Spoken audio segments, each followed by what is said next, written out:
Today, we're going to hit the things that you must execute if you want to be a top race driver.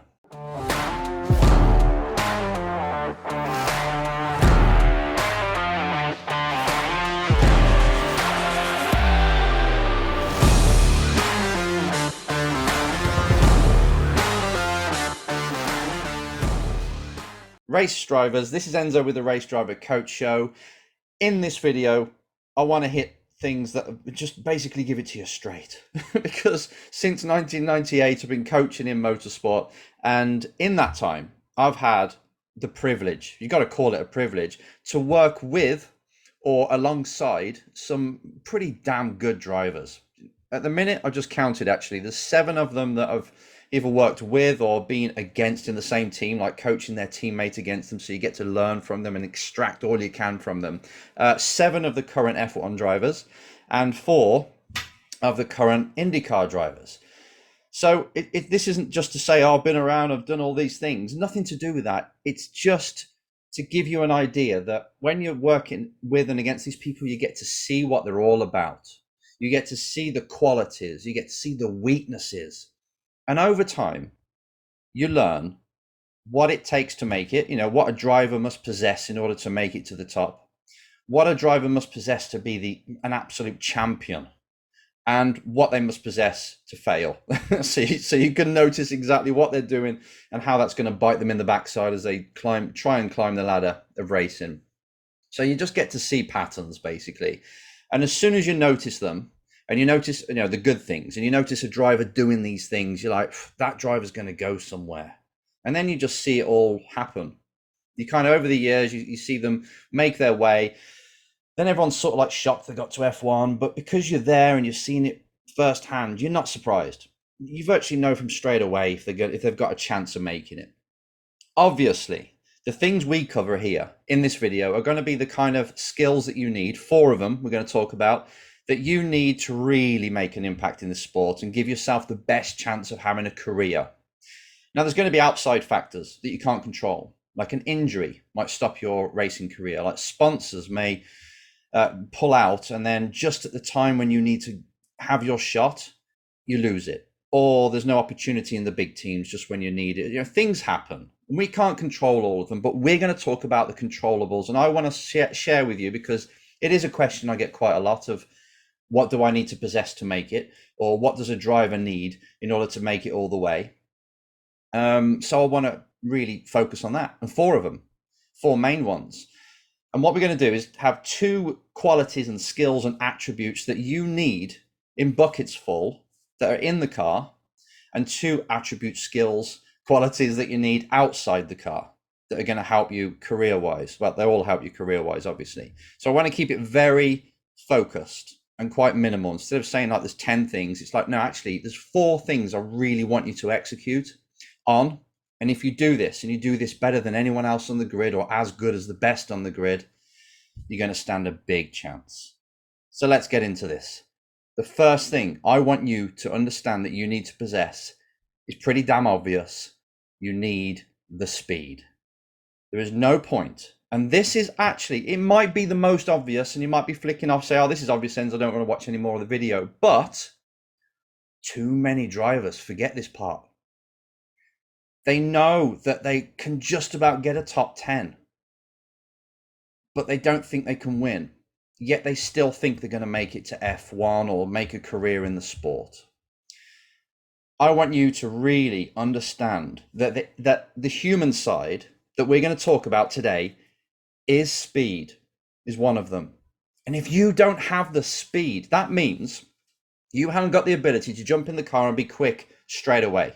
Or you haven't got the ability to jump in different cars and be adaptable and drive that particular car that you're in that week, how that car wants to be driven, and then jumping into another one and driving how that one needs to be driven, right? You need intelligence to drive a car fast, believe it or not. Even though race drivers are said not to have a brain, they have racing brains. And if you take a thoroughbred driver who is really good, even without the testing, even like before, in their very early years, you can spot this. They can just get in that cart or that car or on that bike, and they can extract the most from it without you having to tell them much. That is a skill that I see these 7 drivers that I said are in F1 and 4 in IndyCar. That's what they have.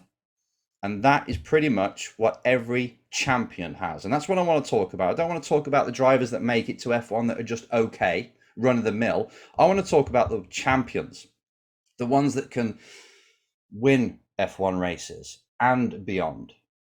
And having the ability to jump in and go is essential. So when you're going to a race weekend, if you know that it takes you a whole test day or 2 test days or both 3 practices just to get within a second or just to get somewhere respectable, I want you to put more focus and energy on that.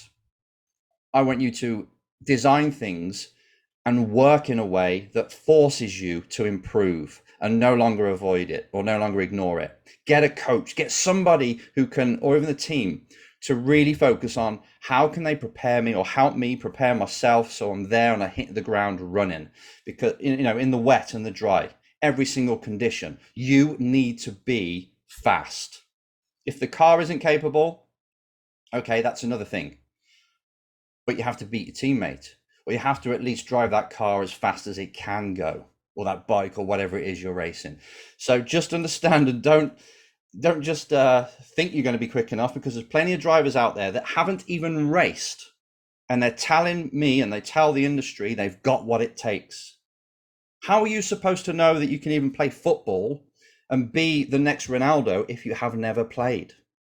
It's impossible. So you have to play to prove that you're good enough. But when you're there to prove it, you got to make sure you are. So number 1, you've got to be fast. The second thing I want you to make sure you've got when you're in that car is the ability to create the correct mindset. Now, this goes hand in hand, because maybe you do know how to drive. You can drive in practice really fast, but when it comes to qualifying, you crumble. Or when it comes to you starting at the front end of the grid, you crumble and you're no good and you're making mistakes and you're worrying and you can't handle the pressure. You can't deliver on demand. That is another area that you must practice and get good at. You must have the mental skills to be able to execute when you want to. Not just when you kind of feel like it and the pressure's off. No, every time, especially when the pressure's on. Because when the pressure's on, and the pressure could be there's somebody behind you, 3 laps to go, you're in the lead, and they are really pressurizing you, you've still got to maintain focus, and confidence is big. And keep your vision up and keep driving and executing as you can. Or it's an event. It's a big event and you know that a win would mean a lot, or there's lots of people watching. This is the kind of arena that you want to operate in. You want to be a monster when it comes to pressure time, and be able to be the real you and express yourself as much as you can. And it's not just because those are the moments that define your career, but I'd say 80% of the other drivers will mentally crumble in those situations. And if you're not, you've got rid of most of them already.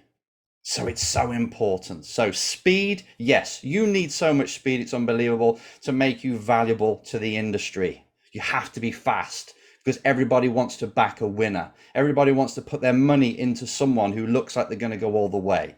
Obvious. But you need to be mentally strong, mentally equipped. Have a mental toolbox of when you need to be calm. How do you calm yourself down when you're in the car during a lap? How do you overcome a mistake that you've just made in turn 1 and make sure that by the time you get to turn 2 or 3, the mistake's gone, you're already back in and you're focused? How do you keep concentration throughout the race? How do you create confidence before you get into the car? These are things that I want you to spend a lot of your time on. Yes, breaking points, knowing where to drive and how to drive, but you being at your best is so important. It's vital. And it's that can actually bleed into the outside as well. We're talking about in the car at the minute, but outside, that confidence, going into the boardroom, selling yourself, it needs to be there, which is all mental skills. It's like, I need to perform a certain way, so I need to create the kind of mindset and person identity of a person that can perform under pressure. You do need to become this alter ego. You do need to know how to use your mind so it works for you and not against you. Okay, so far in the car, that's all we're going to talk about. I want to make, and we'll talk about how to incorporate this after, but First, you need the speed. Second, you need the mind. Get them two right. You're going to maximize your potential. Now we turn our attention to the third thing, which is outside of the car, which is to drive your team forward. Now, there's a documentary coming out, right? Schumacher's documentary is coming out on Netflix soon. I think what you'll see there is how hard he worked. How when he joined Ferrari or whatever team he joined, everybody in the team had to feel like they had to keep up with him. If you're a team and your driver is working so hard, they're not leaving any stone unturned, you can't help but try and align yourself with them. And it goes the flip way as well, the opposite way. If your driver can't be bothered to put any effort in, turns up, has the posture of someone who doesn't give a damn, doesn't really want to be there, is not very motivating, it's amazing how that bleeds the motivation and work ethic out of everyone in that team, even the coaches. If they see their driver isn't giving it and doesn't really live and breathe the racing, it's hard for you to do it, because you'll be smashing them and motivating them and getting them up there to start with when you first start the relationship with them. But then because it's not coming back, it's like a one-way relationship where one person's giving the love and the other person's just taking and not really giving any back. It dies. As a driver, you have got to inject the energy in a team. You've got to have leadership skills. So when you turn up, everyone's there looking and saying, right, the boss is here. You may have a team boss, but that car, that half of the garage is led by you, your mechanics, your engineer, maybe the team boss. If you're big enough personality, you can run the whole damn team and lift the spirits of the team. When you're on the podium, smile. Make it look like, even if you're not that bothered about the win, make it look like you are, because that pays back to the mechanics that are working their tail off just to get that car on the grid. So you've got to give them some emotion back. It's team leadership. Again, Schumacher jumping up and down on the podium, right? It didn't always feel like that, I'm sure, but he knew the energy that come from that when he jumped on the podium penetrated the whole team. And they're all crying. All the mechanics are crying when he won. This is really important. You don't want the team trying to lift you up. You want to lift the team up. When I see a team trying to convince a driver just to be, it's okay, mate, don't worry about it, it kills me. It's like, no, it should be the other way around. You're the one that comes in from a bad result and picks people up and gets the train back on its rails. That's a driver. You're not just driving the team. You're not just driving the car, you're driving the team, you're driving the career, you're driving your sponsors. You are a driver of everything. And that's the kind of responsibility you need as a team leader. You take it all on. You're the CEO of your career, the CEO of your race team. That's the way you see it. It gives you more control. It makes you more accountable. It makes you step up to the challenge, and it stops you, which is big. It stops you from hiding from all these excuses that people hide behind. If there's a certain area that isn't up to scratch, whether it's you, the team, with the car, you jump on it, you improve it. That is a leader. You stay calm in the heat of battle and you make sure you improve. Please take that on. That's important. I'm not seeing enough of that in F1 even. The fourth thing, the last thing, is that you need entrepreneurship skills. Race entrepreneurship is what we call it, obviously. This is your ability to create your brand, to sell yourself, to go and get sponsors, again, to get the team to be on your side as well, so everyone's pumping in the same direction. But an entrepreneur is someone who's creative and creates value in their industry. Now, if you're fast, obviously, that is a way of creating value in your industry. If you can perform on demand, brilliant, that's adding to it. If you can lead the team, that's adding to it. But the final part is the real business, the cash. How do you get sponsors? Have you got a logo? I know it's not that important, but if again, you look at the people that have succeeded at the top end of the sport, and I'm talking about the big names now, like a Schumacher, he had a logo. Senna, he had a logo. Lewis Hamilton's got a logo. Verstappen's got a logo. These are top drivers, and they're not just getting logos to be cool. They know that they are a business in themselves. And when they have a logo, it's creating identity, a stamp, which can be merchandised, obviously, and everything else can be wrapped around that. But it just goes to show that a logo doesn't make somebody who's an entrepreneur, obviously, but if you look at these drivers, they are very business minded. They've got a lot of followers, got everybody loving them, they've got a logo, they've got entrepreneurship skills, they know how to persuade people to get them on board. This is something that, again, I'm not seeing. We're getting quick drivers that can jump in a car and go fast. Brilliant. But they crumble. We're getting drivers that can shout loud and say I'm the best, but they can't drive fast. We're getting drivers that are really fast, but because they're quite shy, timid, they're within themselves, they're introverted, they don't like to talk to people. So then they become this next best secret, really. You know what I mean? They're just like, they're not seen. You can see they got good results, but they still don't really get the career they deserve because they're not getting out there. And if you're the same, right? If you're introverted and you say, I can't really sell myself, I don't like doing it, I don't know how to do it, I'm not experienced enough, then just get somebody to help you. Not every single racing or sporting champion did everything themselves, all the business. They had a partner, they had a manager, they had somebody taking care of that side. But just make sure that the business side of your racing is on full cylinders right now. Everything's going forward there. You need to really make sure that you are fast, you can do it on demand, you can lead the team, and the business side of it is pumping away as well. 4 things. Really obvious, right? That's why I just want this to be a reminder. It may be obvious, but are you executing on it? Seriously. If you look back on the last month and you look back on them 4 areas, right? Have I been as fast as I can be? Have I been the fastest on the grid? If not, something needs to happen. Something needs to change. 1 or 2 things need to improve. Perfect. Now I'm looking to my mental stability, my mental skills. Can I create on demand the mindset that I want every single time? Think back to the last month. How did I do? Yeah, I can remember I started to push too hard as soon as I got in the lead. I started to get tense as soon as I got into the lead. I started to worry when I wasn't quick enough, and that was beating me as well. I started to look at the stopwatch or the lap time too much, and then I started to crumble again. Brilliant. Okay, 1 or 2 things need to improve there. Now think about how you're leading your team. This could be your management team, but I'm thinking the race team. Are you the leader, or is your teammate getting favorable service compared to you, getting treated better?